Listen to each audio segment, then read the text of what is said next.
हिंदूवर होणारा अन्याय अत्याचार थांबवा यासाठी जिल्हाधिकारी कार्यालयावर धडक मोर्चा काढण्यात आला।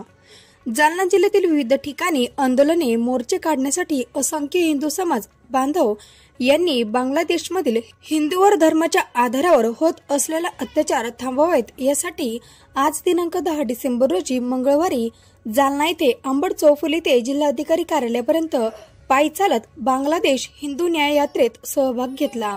यावेळी जालना शहरातील विविध क्षेत्रातील मान्यवर यासह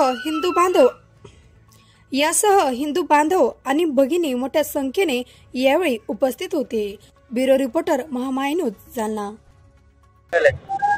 आज जालना येथील तमाम हिंदू बांधवांच्या वतीने जालना जिल्हाधिकारी कार्यालयावर बांगलादेशील हिंदूंना संरक्षण मिळावे, तिथून हिंदू वाचले पाहिजे, तिथून हिंदूंचे मंदिरे वाचले पाहिजे यासाठी हा निषेध मोर्चा काढलेला आहे। बांगलादेश सरकारने जो हिंदूवर अन्याय व अत्याचार मोठ्या प्रमाणामध्ये तिथे सुरू केलेला आहे, हिंदूंना तिथे बांगलादेशमध्ये राहणं अत्यंत मुश्किल झालेलं आहे, वातावरण अत्यंत भयभीत आहे, भीतीचं आहे। या भारताचे कणखर पंतप्रधान नरेंद्रजी मोदी यांना आम्ही तमाम जालनावासी हिंदू बांधव विनंती करतो की आपण तात्काळ या बांगलादेश सरकारवर दबाव आणावा आणि तिथल्या हिंदूंना संरक्षण देण्यासाठी आपण कठोर पावलं येणाऱ्या काळामध्ये उचलावी आणि तिथील हिंदूंना संरक्षण द्यावे यासाठी हा निषेध मोर्चा काढलेला आहे। आज आम्ही बांगलादेशमध्ये जे आमचे हिंदू समाज माता भगिनी यांच्यावर जे अत्याचार होत आहे, तिथले मंदिरं तोडण्यात येत आहे, त्यासाठी आम्ही महाराष्ट्रात सर्व ठिकाणी आज हे मोर्चे निघत आहे। त्यातला एक भाग म्हणून जालना जिल्ह्यात पण हा हिंदू समाज सकल हिंदू समाजाचा मोर्चा निघला आहे। या मोर्चाच्या माध्यमातून एवढं सांगू इच्छितो की येणाऱ्या काळामध्ये हे हल्ले थांबले पाहिजे यासाठी आम्ही हा मोर्चा काढलेला आहे। या मोर्चाच्या माध्यमातून माननीय प्रधानमंत्री नरेंद्र मोदी साहेब व एकदा आपले इथले मुख्यमंत्री देवेंद्र फडणवीस साहेब, एकनाथ शिंदे साहेब यांचं लक्ष वेधण्यासाठी हा मोर्चा काढलेला आहे की त्यांनी वरती काही ना काही कार्य करून हिंदू बांधवांचे अत्याचार होत आहेत थांबण्यात यावा यासाठी आम्ही मोर्चा काढलेला आहे। हा निषेध मोर्चा असून याच्यानंतर आम्ही वेगळा मोर्चा काढू। जय श्रीराम। काय मोर्चा काढण्यात आज सकल हिंदू समाजाच्या वतीनं संपूर्ण देशातील, संपूर्ण राज्यातील, सगळ्या जिल्ह्यातील, तालुका स्तरापर्यंत बांगलादेशामधील जे हिंदू बांधवांच्यावर जो काही अन्याय अत्याचार त्या ठिकाणी व्हायला लागला त्याच्या निषेधार्थ संपूर्ण भारत देशातून अशा प्रकारचे मोर्चे तालुक्यातून निघालेले आहे। आज जालना शहरामध्ये अंबड चौफुली पासून जिल्हाधिकारी कार्यालयापर्यंत हजारोच्या संख्येनं सकल हिंदू समाज या ठिकाणी सामील झाला आणि बांगलादेशामधील जे हिंदू बांधवांवर अन्याय अत्याचार होत आहेत ते तात्काळ त्या ठिकाणी थांबण्यात आले पाहिजे, त्यांच्यावर कठोर कारवाई झाली पाहिजे यासाठी हा सकल बांधवांचा मोर्चा या ठिकाणी निघालेला आहे।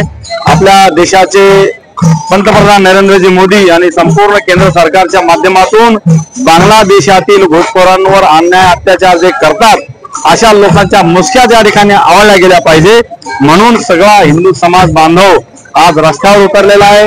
बांगलादेशामध्ये एकही मंदिर सुरक्षित राहिलेलं नाही हिंदू बांधवांचं, एकही हिंदू नागरिक, मग तो वकील असू द्या, डॉक्टर असू द्या, विद्यार्थी असू द्या, व्यापारी असू द्या, हे सगळ्यांवर त्या ठिकाणी मोठ्या प्रमाणात अन्याय होत असताना सकल हिंदू समाज उघड्या डोळ्यांना बघू शकत नाही।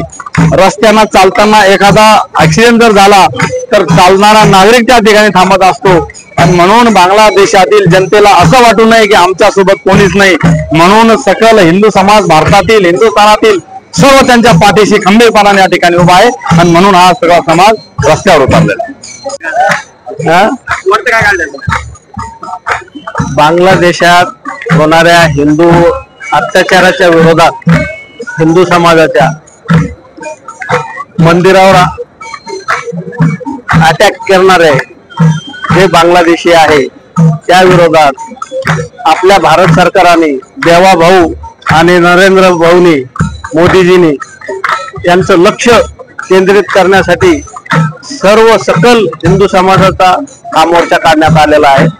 आपण भारत हा देश, हिंदुस्थान हा देश धार्मिक मोठ्या प्रमाणात धर्माला मानणारा वर्ग आहे। या धर्माच्या विरोधात मंदिराचं नुकसान करणं, हिंदूच्या भावना दुखावणं, धार्मिक भावना दुखावणं, या चीडेतून निर्माण झालेली चीड, या चीडेतून हा निघालेला मोर्चा आहे। यासाठी बांगलादेशातील होणाऱ्या हिंदूवर अत्याचार होणाऱ्या याचा त्वरित थांबण्यात यावं हा शांततेने काढलेला मोर्चा आहे।